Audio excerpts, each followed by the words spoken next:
ఆధారము. హల్లెలూయా. దేవుడు లేకపోతే ఏం చేయగలం? మరి దేవుడి సహాయమే కదా మనం పొందుకుంటున్నాం. దేవుడు మనకి బలం ఇస్తున్నాడు కదా. హల్లెలూయా. మనం పొందిన మేలులన్నీ దేవుడి వల్లే పొందాం. మరి యెహోవాను స్తుతించడం ఎంత మంచిది.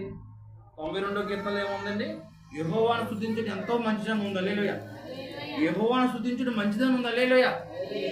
చాలా మంది చెప్తున్నారు, స్త్రీలకే మీరు పంపింగ్ షీట్స్ ఇవ్వండి, లేకపోతే ఆ షీట్స్ ఇవ్వండి, జెంట్స్కి ఏమో ఇలా కాల్షియం పెరుగుతుంది, అది ఇవ్వండి ఇవ్వండి అని చెప్తున్నారు. కానీ మనిషి ఏం చేస్తే మంచిదంట? దేవుని స్తుతించితే మంచిది. హల్లెలూయా. కాబట్టి మేము ఉదయాన్నే నేను ప్రార్థన చేసుకుని బైబిల్ అడుగుని పాటలు పాడేస్తాను. వీళ్ళు లేకముందే పాటలు పాడేస్తాను. అప్పుడు వీళ్ళు ఏం చేస్తారు? ఆటోమేటిక్గా లేచి ప్రార్థనలో కూర్చుంటారు. హల్లెలూయా. వాళ్ళు లేకలేదు, వాళ్ళు లేపాలంటే అవ్వదు. మనం మొదలెట్టేసుకుంటే హల్లెలూయా వాళ్ళు ఆటోమేటిక్గా మనతో జాయిన్ అయిపోతారు. హల్లెలూయా. కాబట్టి అలాగా ప్రార్థన చేస్తుంటే మొన్న సాత్విక్ ఏం చేయడంటే చిన్న పిచ్చి ఒకటి కాళ్ళ పడిపోతే లేకలేకపోతాం తెచ్చాడు. బంగారు పిచ్చికి అంటారు కదా మీరు. హల్లెలూయా.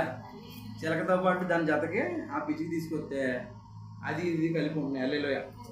ఈ పొద్దున్న ప్రార్థన చేసుకున్నాం కదా 5:30కి కుటుంబ ప్రార్థనలో.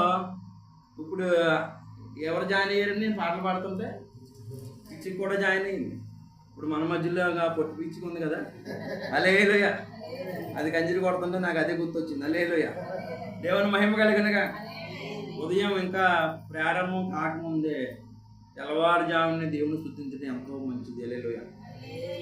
10 తంతుల స్వరమండలంతో దేవుణ్ణి మనం స్తుతించడం ఎంతో మంచిది అంట. హల్లెలూయా. పశుప్రాయులు గ్రహించరు. హల్లెలూయా. దేవుని మహిమ కలిగినగా. దేవుడా మా ఇంట్లో బియ్యం లేదని బాధపడతారు తప్ప నీకు ఒక ఇల్లు, అక్కడ ఒక పొయ్య, హల్లెలూయా, అక్కడ ఒక దెప్పల, హల్లెలూయా, ఇవన్నీ ముందు ఉన్నాయి కదా. అవన్నీ మా తర్వాత వస్తాయి. అవి లేని వాళ్ళు ఎంతమంది ఉన్నారు? దేవుని మహిమ కలిగినగా. సంఘం అంటూ మన చర్చ్ అంటూ ఉంది. సంఘం ఆ తర్వాత వస్తారు. హల్లెలూయా. ఈ చర్చ్ లేని వాళ్ళు ఎంతమంది ఉన్నారు? హల్లెలూయా. కాబట్టి నారు పోసిన దేవుడు నీరు కూడా పోస్తాడు అని మనం నమ్ముకున్న దేవుడు నమ్మదగిన వాడు. దేవుని స్తోత్రం.